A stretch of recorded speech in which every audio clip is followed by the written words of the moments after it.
بسم اللہ الرحمن الرحیم۔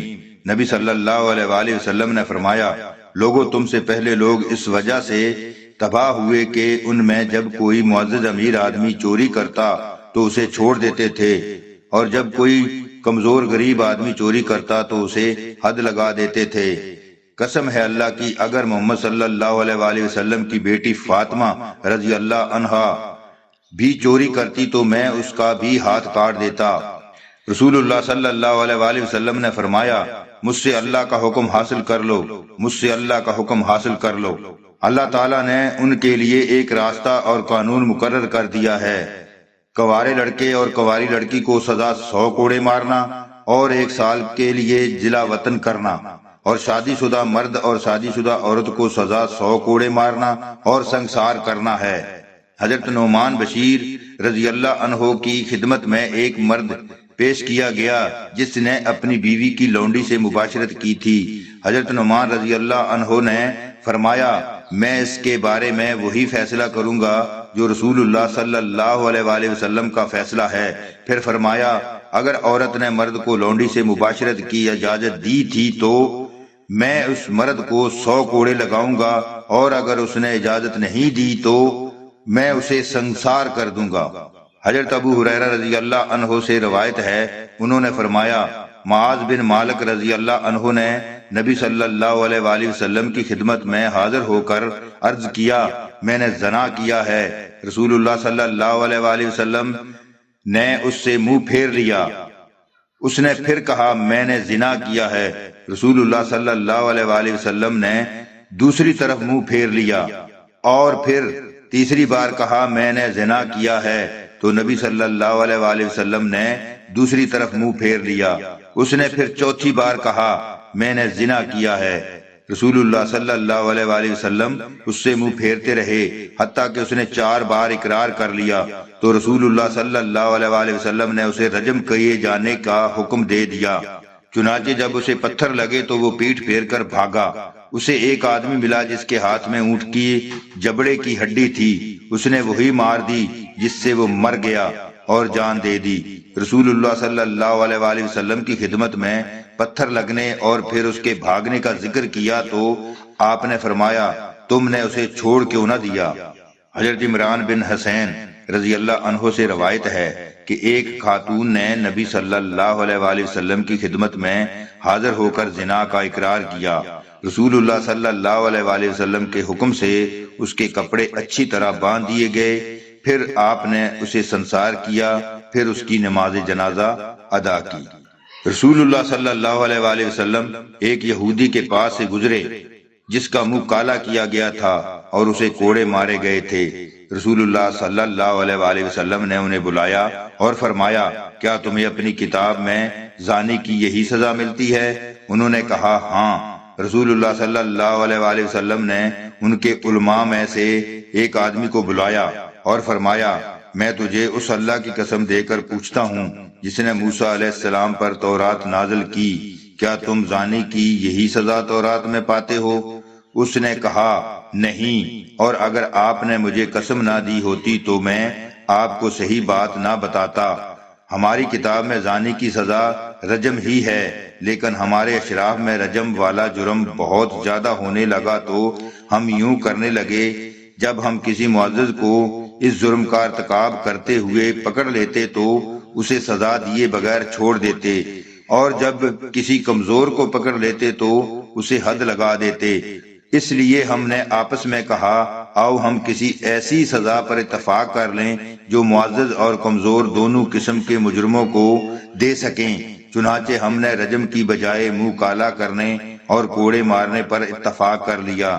نبی صلی اللہ علیہ وآلہ وسلم نے فرمایا، اے اللہ، سب سے پہلے میں تیرے حکم کو زندہ کرتا ہوں، جبکہ انہوں نے اس کو مردہ کر دیا ہے تو رسول اللہ صلی اللہ علیہ وآلہ وسلم کے حکم سے اس مجرم کو سنسار کر دیا گیا۔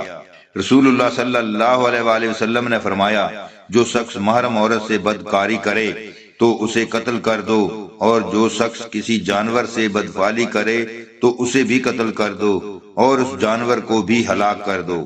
حضرت ابو ہریرہ، حضرت زید بن خالد اور حضرت سبل رضی اللہ عنہم سے روایت ہے انہوں نے فرمایا ہم نبی صلی اللہ علیہ وآلہ وسلم کی خدمت میں حاضر تھے کہ ایک آدمی نے آپ سے اس لونڈی کے بارے میں سوال کیا جو شادی سے پہلے زنا کر لے، تو آپ نے فرمایا اسے کوڑے لگاؤ، اور پھر اگر دوبارہ زنا کرے تو اسے کوڑے لگاؤ، پھر تیسری بار، چوتھی بار فرمایا پھر اسے فروخت کر دو، خواہ بالوں کی ایک رسی کے عوض فروخت کرو۔ حضرت انس بن مالک رضی اللہ عنہ سے روایت ہے کہ رسول اللہ صلی اللہ علیہ وآلہ وسلم کے زمانے میں قبیلہ ارینا کے کچھ لوگ مدینہ آئے۔ انہیں مدینہ منورہ کی آب و ہوا موافق نہ آئی تو آپ نے فرمایا اگر تم ہمارے اونٹوں کے ریوڑ میں چلے جاؤ اور ان کے دودھ اور پیشاب پیو تو بہتر ہو جاؤ گے۔ انہوں نے ایسے ہی کیا۔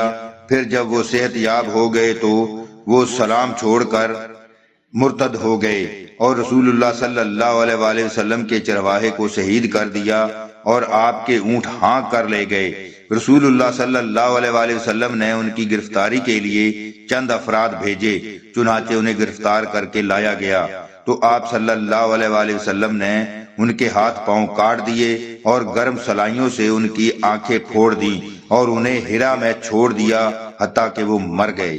نبی صلی اللہ علیہ وآلہ وسلم نے فرمایا جو شخص اپنے مال کو چور یا ڈاکو سے بچانے کے لیے اس کا مقابلہ کرتے ہوئے قتل ہو گیا وہ شہید ہے۔ حضرت براء بن عازب رضی اللہ عنہما سے روایت ہے، انہوں نے فرمایا میرے ماموں حضرت حارث بن عمرو رضی اللہ عنہ میرے پاس سے گزرے۔ انہیں رسول اللہ صلی اللہ علیہ وآلہ وسلم نے ایک جھنڈا دے کر کسی مہم پر روانہ فرمایا تھا۔ میں نے کہا آپ کہاں جا رہے ہیں؟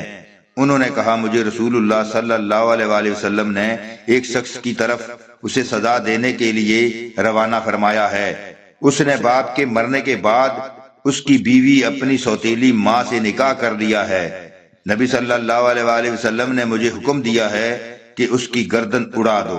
ام المومنین حضرت ام سلمہ رضی اللہ عنہا سے روایت ہے کہ نبی صلی اللہ علیہ وآلہ وسلم ان کے ہاں تشریف لائے کہ ایک مخنث یعنی ہیجڑا حضرت عبداللہ بن ابی امیہ رضی اللہ عنہ سے کہہ رہا تھا اگر کل اللہ تعالیٰ نے طائف میں فتح نصیب فرما دی تو میں تجھے ایک عورت دکھاؤں گا جو آتی ہے تو جسم میں 4 بل پڑتے ہیں اور جاتی ہے تو 8 بل پڑتے ہیں۔ نبی صلی اللہ علیہ وآلہ وسلم نے فرمایا انہیں اپنے گھروں سے نکال دیا کرو۔ رسول اللہ صلی اللہ علیہ وآلہ وسلم کے پاس ایک یہودی مرد اور ایک یہودی عورت کو لایا گیا جنہوں نے زنا کیا تھا۔ حضرت صلی اللہ علیہ وآلہ وسلم نے ان سے پوچھا کہ تمہاری کتاب تورات میں اس کی سزا کیا ہے؟ انہوں نے کہا کہ ہمارے علماء نے اس کی سزا چہرہ کو سیاہ کرنا اور گدھے پر الٹا سوار کرنا تجویز کی ہوئی ہے۔ اس پر حضرت عبداللہ بن سلام رضی اللہ عنہ نے کہا یا رسول اللہ ان سے تورات منگوائیے۔ جب وہ تورات لائی گئی تو ان میں سے ایک نے رجم والی آیت پر اپنا ہاتھ رکھ دیا اور اس سے آگے اور پیچھے کی آیت پڑھنے لگا۔ حضرت عبداللہ بن سلام رضی اللہ عنہ نے اس سے کہا کہ اپنا ہاتھ ہٹاؤ، اور جب اس نے اپنا ہاتھ ہٹایا تو آیت رجم اس کے ہاتھ کے نیچے تھی۔